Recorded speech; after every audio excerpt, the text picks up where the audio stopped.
안녕하세요. 즐거운 순간 박대성입니다. 오늘은 해저 자원조사 6번째 마지막 편을 하도록 하겠습니다. 어제 2차 접종을 했는데요. 다행히 부작용이 별로 심하지 않아서 오늘 계획대로 끝낼 수 있게 됐는데요. 첫 번째 항목은 진북과 자북입니다. 예전에는 매그네틱 컴파스만 있었죠. 그러니까 지구 자기장을 이용해서 북쪽이 어딘지 찾는 건데 실제로 자북은 어, 북극하고 약간 떨어져 있습니다. 그리고 그 위치는 매년 조금씩 이동하고 있기도 하고요. 그래서 항로의 기준을 찾을 때는 진북을 가지고 하는데 컴파스에서 어, 자북을 찾고 자북에서 진북을 찾는 과정이 필요합니다. 여기 보시면은 컴파스로 125도 C죠. C는 컴파스의 약자인데 디비에이션이 있다고 그랬죠. 약간 변화한다고 그랬는데 그건 이제 해도에 나와 있습니다. 그 지역의 디비에이션이 아니 그 지역이 아니고 뭐라 그러죠? 배 자체에 디비에이션이 있다고 그랬잖아요. 배가 오랫동안 묶여 있으면 그 자체가 자화돼 가지고 디비에이션을 가는데 그게 0.5였습니다. 그러니까 180도의 경우에 그렇다는 거예요. 그때 캠퍼스 조정할 때 8바퀴를 돌면서 디비에이션이 얼마인지 찾는다고 말씀드렸잖아요. 그렇게 해서 마그네틱 진북 아니 자북이죠. 마그네틱이니까 마그네틱 각도를 항로를 찾고 그게 여기서는 0.5도 이스트니까 이스트는 더 해야 되거든요. 그러니까 025도 0.5가 됩니다. 진북 기준으로 하면. 근데 진북하고 자북하고 차이가 있다고 그랬잖아요. 그거는 베리에이션이라고 하는데 디비에이션, 베리에이션 이건 해도에 있습니다. 해도에 측정한 데가 있고 그게 매년 조금씩 바뀌니까 보통 0.2도나 뭐 이렇게 되거든요. 그걸 계산을 해서 보면 이때 W죠. W는 웨스트니까 빼줘야 됩니다. 19.5도가 되니까 실제로 진북을 찾으면 006도가 됩니다. 이 진북은 중요해요. 예를 들어서 사막이나 바다처럼 지형지물이 없는 경우는 내가 가는 게 북쪽인지 남쪽인지 서쪽인지 그걸 모르잖아요. 그러면 서울에서 부산을 갈 때 거꾸로 평양으로 갈 수도 있다는 얘기죠. 아니면 인천으로 갈 수도 있겠죠. 항우가 초안지에서 가장 마지막인 해하 싸움에서 진 이유 중에 하나가 물론 기본적으로 항우의 성격이 같이 잘 살기보다는 혼자 잘 먹고 잘 살자였기 때문이지만 기술적인 면을 보면 길을 물어봤는데 그 항우의 그런 오만한 성격 때문에 반대쪽으로 알려준 거예요. 그래서 포위망을 빠져나가지 못했던 이유도 있습니다. 자, 다음은 선상무전기입니다. 선원 9명인데 선상무전기는 거의 뭐 2배가 되죠. 그거를 비교를 해보면은 인마스터 같은 경우는 커버리지가 크고 비용이 커서 활용도가 높지 않다고 말씀드렸고 중단파가 사실은 가장 중요합니다. 수백 마일씩 갈 수 있으니까요. 그리고 다른 것들이 고장 났을 때 항상 이중화가 필요하거든요. 그러니까 연안통신하고 기상예보할 때 어, 중요합니다. 조난신호, 송수신호도 중요하고요. 하지만 가장 많이 쓰는 거는 초단파입니다. 브릿지 또 브릿지. 그러니까 지나가면서 옆에 있는 배하고 통신을 하거나 아니면 배 안에서 브릿지하고 데크하고 통화를 하거나 아니면 엔진룸하고 통화를 하거나 그럴 때 가장 많이 쓰는 겁니다. 이 초단파도 2개가 있는데 휴대용은 가지고 다니면서 하는 거죠. 그 경찰들 휴대용 VHF 무전기 가지고 다니는 거 많이 보셨을 거고요. 고정형은 좀 더 멀리 갈 수 있는 브릿지 브릿지 통신에 많이 씁니다. 출력은 보통 1W랑 25W인데 선내 썼을 때는 1W만 해도 충분하지만 브릿지 투 브릿지인 경우는 25W를 해야 됩니다. 그래야 10마일까지 가거든요.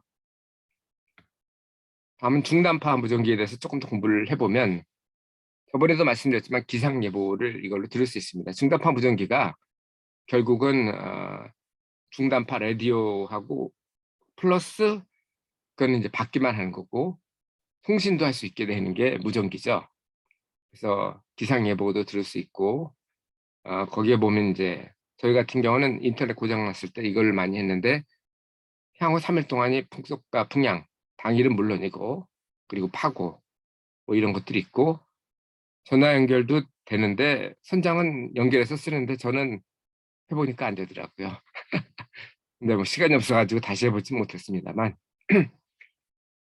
그리고 조난 신호 송수진도 있는데 중파는 음성하고 문자 같이 하고요. 단파는 문자 위주로 합니다. 왜냐하면 단파는 밤과 낮에 그 전파 성능이 좀 달라요. 그러니까 밤에는 조금 더 멀리 가는데 그 전리층이 좀 더 생기거든요. 근데 낮에는 전리층이 없어지기 때문에 태양이 나오면서 단파 같은 경우는 전파 거리가 많이 달라집니다. 그래서 이런 거는 연결 릴레이를 해줘야 되죠. 다음은 한밤중에 현장을 깨웠던 사례입니다. 여기 보시면은 배가 이렇게 갔다가 이렇게 오다가 여기서 두 바퀴를 돌았죠. 세 바퀴네요. 세 바퀴를 돌았는데 이때는 뭐냐면은 자이로 컴퍼스가 고장 났습니다. 그러니까 방향을 모르니까 배가 뺑뺑뺑뺑 도는 거예요. 이게 갑자기 발생한 게 아니고 전날 새벽에도 발생했는데 그날에도 더 빠르게 뭐 5시 반이 아니고 2시 반에 또 발생했습니다. 선장을 부를 수밖에 없었는데 그 이유는 이건 학교에서 배우질 않아요. 선박별로 장비가 다르기 때문에 그렇죠. 게다가 매뉴얼이 있었으면 제가 공부를 좀 했을 텐데 매뉴얼도 없었어요. 그러니까 알 수가 없었고 또 하나는 고장이 났을 때 선장이 가르쳐줬으면 되는데 고장이 안 나겠지 하고 안 가르쳐줬어요. 그러니까 결국은 부를 수밖에 없었던 거죠. 그래서 저는 어떤 문제가 생기면 꼭 옆에 있는 친구한테 알려줍니다. 그래야 내가 편하니까요. 자, 30번째입니다. 레이더 조정인데 레이더 조정은 옆에 보시면 센시티비티하고 C 컬러터, 레인 컬러터 이 세 가지를 조절하는 게 중요한데요.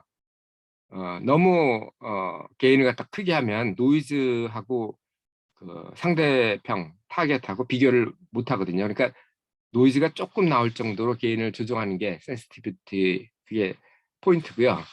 C 클러터는 그 C하고 레인 클러터는 어, 그 빗방울이나 아니면 파도에 대해서 반사되는 그런 거를 갖다가 줄여주는 기능인데 시클러터를 어떻게 조정을 하냐면은 그 바람이 부는 쪽에는 아무래도 파도가 높을 거 아니에요. 그리고 반대쪽은 파도가 낮겠죠. 그래서 그게 구분되는 수준 정도로 낮춰주면 됩니다.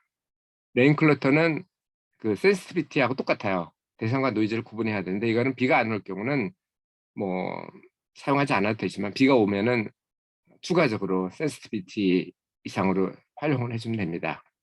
여기까지만 해도 상당히 괜찮은 건데 2차 조정은 IR, ES, EAV 이런 게 있는데 IR은 인터피어런스 리젝터예요. 그러니까 레이더가 다른 레이더가 근처에 있으면 서로 간섭을 일으킬 거 아니에요. 그래서 바람개비 형태로 나타나는데 보통 이거는 옆에 레이더가 없으면 0으로 해도 되지만 옆에 같은 레이더 예를 들어서 X밴드라든지 같은 X밴드, 뭐 같은 S밴드 이렇다면 이거를 한 2 정도로 하는 게 좋고요.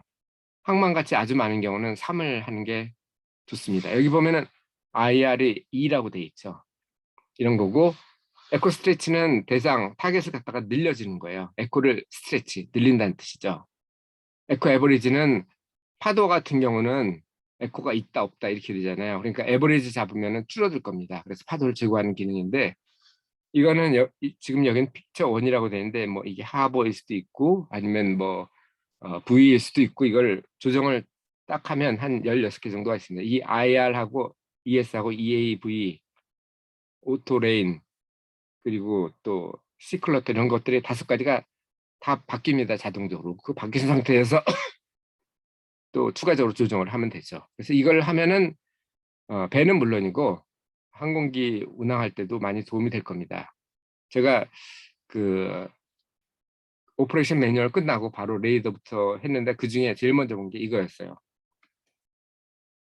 마지막은 귀향이 되겠죠.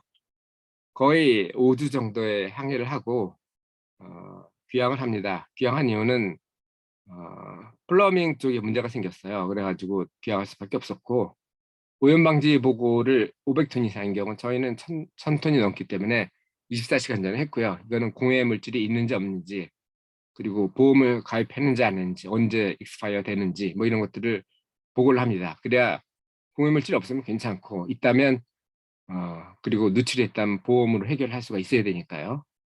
그리고 영어 진입 보고는 모든 배가 하는 건데 15분 전에 했고, 여기 보시면 원 이스트의 동부에서 우리는 여기 있다가 동쪽에 있다가 210마일 정도 있다가 일로 왔기 때문에 원 이스트에서 들어왔는데, 여기 보면은 원 노스, 투 노스, 투 사우스, 노, 원 사우스, 투 사우스, 그리고 여기 2마일 기준에서 3, 그리고 제일 좁은 쪽 기준해 가지고 4, 그리고 도착해서 5, 이렇게 5번을 갖다 보고를 하게 되어 있습니다. 근데 원 이스트는 이게 짧잖아요. 12마일이 0이니까 북쪽하고 남쪽하고 다르죠. 그래서 투 이스트가 없습니다. 바로 원 이스트에서